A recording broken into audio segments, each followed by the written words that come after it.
Sanctuary is the world in which the story of Diablo takes place. And it's the battleground for the souls of humanity and the fight between angels and demons. Sanctuary is a vast world, and there'll always be something new in every area, like hordes of enemies, safe haven towns, resources to gather, events, quests, and more. We wanted to bring Diablo IV artistically more back towards like Diablo II, the much darker style. It's very macabre. The artists and designers have had so much fun working on it, and it's just been a joy to create for us. How would the people of Sanctuary show their world? What kinds of art would they use to describe the world? One of the things we really wanted to do was make the game feel like a painting. Everything was built by a wonderful group of people who love Diablo as much as you do. We have 5 unique zones. Each of the regions has its own kind of flavor and ambient life. We take a lot of influence from what our concept artists give us, and I know they take a lot of influence from real life. There's Kyrgyzstan, which is the sort of desert. It's amazing with its sweeping sand dunes. Skazglen, which is inspired by Scotland. Fractured Peaks is inspired by the Carpathian Mountains. The Dry Steppes is sort of our mountainous desert region, and Hawazar is the swampy region of the south. Whether you're on a mount or on foot, it's a joy to go from one region to the next. Also, the region transitions are really beautiful and stunning to see. Making sure that it felt sort of geologically true was really important. If you walk from Fractured Peaks into Hawazar, you'll cross all of these waterfalls caused by snow melt. So you can actually see the snow melting in Fractured Peaks through waterfalls, entering into Hawazar and entering the large basin that fills Hawazar with all of the swamp water. We have all the different environments in the overworld, and we tried to make sure there was some parity with those in the dungeons. We have dungeons that are flooded, and there's like moss everywhere. It very much fits in with that Skazglen environment. Kyrgyzstan is all desert, so we have dungeons filled with sand. All the dungeons are particularly placed to make sure that they feel like this is a thing that could be in this part of the world. It fits here, it belongs here. We definitely redesigned some of the monsters. For example, the Fallen family has gone through a major redesign to make them feel more grim, a little scarier, a little darker, to match the tone of Diablo IV. Monster families are a way to describe the group of monsters that create a combat experience. So a lot of times there'll be brutes and swarmers, melee or casters, and that's the term that we use to sum up the vampires or the drowned or the undead. And all of them have unique abilities, but they all synchronize together. They bolster each other and improve how they work on the battlefield so that every time you fight a pack of, let's say, goatmen, it's always different. We wanted to make sure that the monster families all felt like they fit in their environments, and so our creature team did a really good job of making these different versions of them that have adapted to their environment.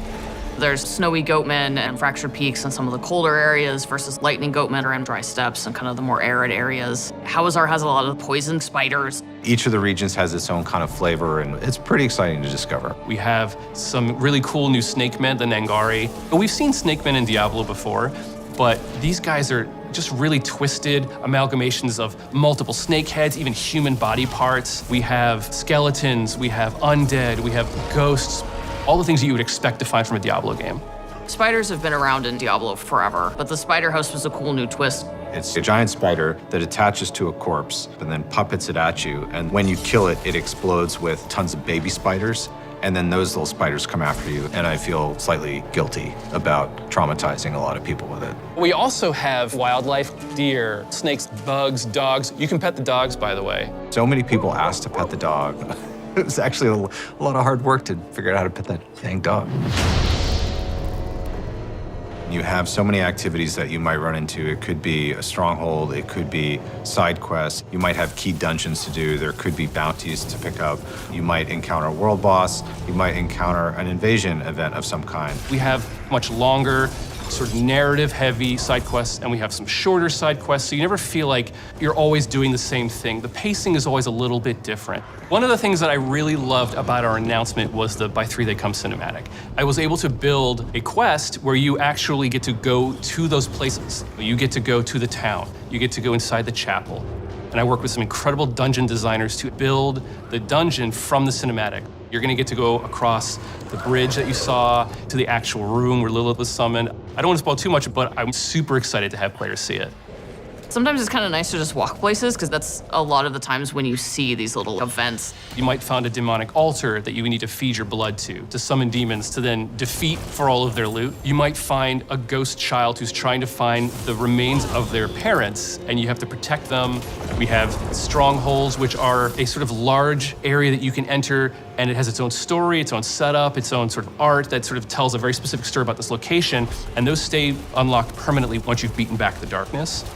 We did a lot of figuring out the balance between like how much space do we need for players to play through these dungeons versus how much space do we need to make them look cool. My favorite is this one called Endless Gates. It's got these teleporters, and these teleporters actually take you to other dungeons. So you'll end up in a cave, a crypt, or one of the ancients. And every time you go in, it's designed to change.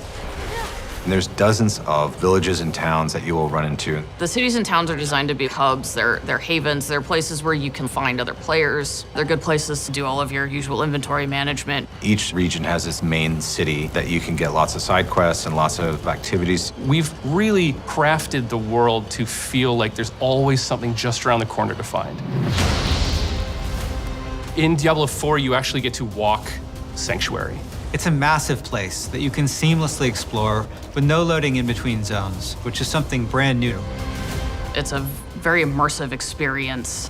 What I love about it is that you can go in a direction and you might be searching for a particular quest or an item, and you'll come across a stronghold that you haven't explored before. You'll come across dungeons that have legendary affixes, or you might discover a side quest that you didn't even know about that fills in some bit of lore that you actually were interested in. There's any number of things that can happen along the road to your destination, and that's what I love about having this fast space. There are tons of different types of events in the world.